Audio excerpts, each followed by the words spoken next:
Je me suis retrouvée seule avec ma radio au milieu des marécages, entourée de ghouls. Pendant une semaine. Je n'étais qu'une gosse, je me souviens juste qu'il faisait très froid et qu'il y avait souvent des disputes entre les survivants. Maintenant que j'y pense, on avait souvent du rôti le lendemain.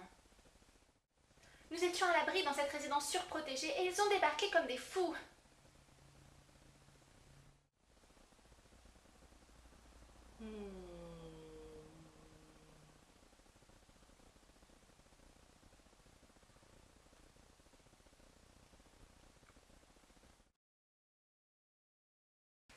Salut! Rapide rappel du concept. Je vous présente un livre ainsi que son adaptation, le but étant de montrer ce que chaque format apporte à l'histoire. Aujourd'hui, comme promis, je vais vous parler de H2G2. Il y a quelques années, je détestais les zombies, principalement à cause de 28 semaines plus tard. Franchement, un zombie qui résiste à une attaque au napalm? Puis j'ai vu Bienvenue à Zombieland. Efficace contre les petits frères. Et enfin, The Walking Dead. C'est comme ça qu'ils m'ont eu. World War Z est un livre de Max Brooks sorti en 2006. Le système de narration est original puisqu'il ne s'agit pas de suivre un groupe de personnes dans leur tentative de survie, mais de découvrir ce qu'il s'est passé à travers des témoignages personnels de survivants de tout pays, recueillis après la guerre par un membre de l'ONU. Certains de ces survivants ont joué un rôle plus ou moins important durant la guerre. Et la suite de ces récits permet d'obtenir une chronologie des événements à l'échelle mondiale. Les zombies sont relativement traditionnels. C'est vraiment l'angle d'approche et la présentation qui font l'originalité de ce récit. Max Brooks a d'ailleurs déclaré s'être inspiré de The Good War de Stud Terkel, un récit oral de la Seconde Guerre mondiale. L'auteur a également fait de très nombreuses recherches afin d'essayer de coller un maximum à la réalité et aux probabilités en cas de scénario similaire. Plusieurs points sont donc à noter. Premièrement, il y a de très nombreux personnages indépendants les uns les autres. Ah mais on l'a déjà vu lui, non? Deuxièmement, on ne s'inquiète pas pour les personnages puisqu'on sait qu'ils vont survivre. Il est entouré de zombies et la zone va être bombardée? Troisièmement, c'est extrêmement réaliste. Mais je n'ai pas peur, hein.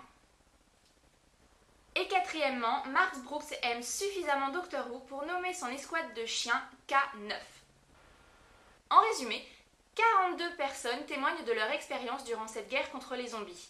Civils, militaires, la conclusion est qu'aucun d'entre eux n'invitera Zach à dîner.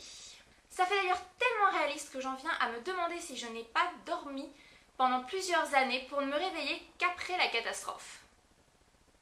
D'ailleurs, je me demande aussi, vu le nombre de survivants, si l'invasion zombie n'est pas la réponse à la question sur la vie, l'univers et tout le reste. Vous voyez que je vous parle d'H2G2 ? Le film, quant à lui, est sorti au cinéma le 3 juillet. Il a été réalisé par Mark Forster, avec Brad Pitt dans le rôle du héros, Jerry Lane. Alors que le livre est un retour sur les événements, le film nous plonge directement au cœur de l'action. L'histoire commence au tout début de l'épidémie. Jerry, qui a fait plusieurs missions pour l'ONU, est en train de manger des pancakes avec sa famille, et tout à coup, zombie! Du coup, il va tenter de sauver le monde. Un élément important avant d'aller plus loin. Tout comme pour The Vampire Diaries, le livre et le film n'ont en commun que le nom et quelques clins d'œil. Le traitement du zombie, qui est tout de même le sujet principal, est ce qui a subi les modifications les plus importantes. Au lieu d'être lents, aussi bien au niveau de la démarche que de l'activation du virus, ils sont rapides, vifs et surtout agissent comme des poules. Oui, les zombies du film sont à mi-chemin entre la poule et le raptor. Le chaînon manquant sans doute. Ils mordent et caquettent.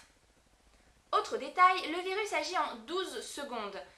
J'ai trouvé ça un peu dommage, car ça supprime tout effet de surprise dû à une transformation tardive. Non mais franchement, vous avez vu la tête de psychopathe de cette poule? Elle me fait presque plus peur que les zombies. On ne se méfie jamais assez des poules. Le livre est séparé en 8 parties.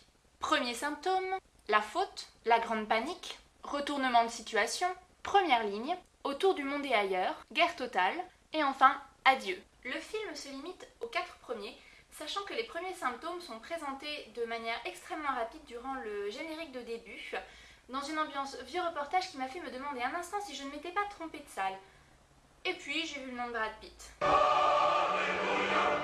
Dans le film, la contamination mondiale est fulgurante afin d'atteindre rapidement un monde de chaos total aux multiples dangers dans lequel va évoluer le héros.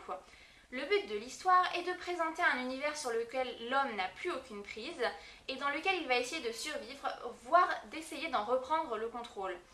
Mais afin de ne pas obtenir un film de 4 heures, la contamination massive, qui prend plusieurs semaines, voire plusieurs mois dans le roman, s'effectue ici en quelques jours, voire quelques heures. L'accélération des zombies et de la transformation était primordiale afin qu'on puisse suivre les observations du héros et sa tentative de compréhension du phénomène de A à Z dans un univers en grande partie détruit. Un des grands points forts du livre est son traitement international de l'histoire et les très nombreuses voies de contamination mondiale dont certaines sont vraiment brillantes.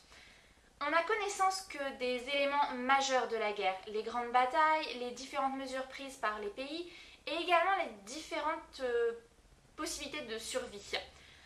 Et il y en a beaucoup, trop pour présenter l'ensemble dans un film.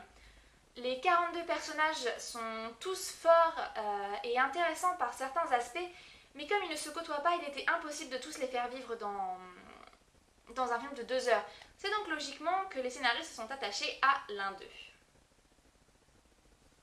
Eh bien non.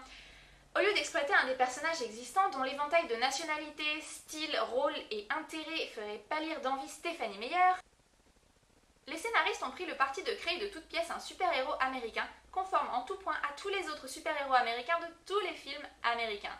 Mais ce n'est pas tout. Ils ont également occulté le côté neutre et diversifié du livre, basé sur de nombreuses recherches et présentant la situation dans plusieurs pays, montrant bien que chacun a ses techniques plus ou moins efficaces pour lutter contre la catastrophe.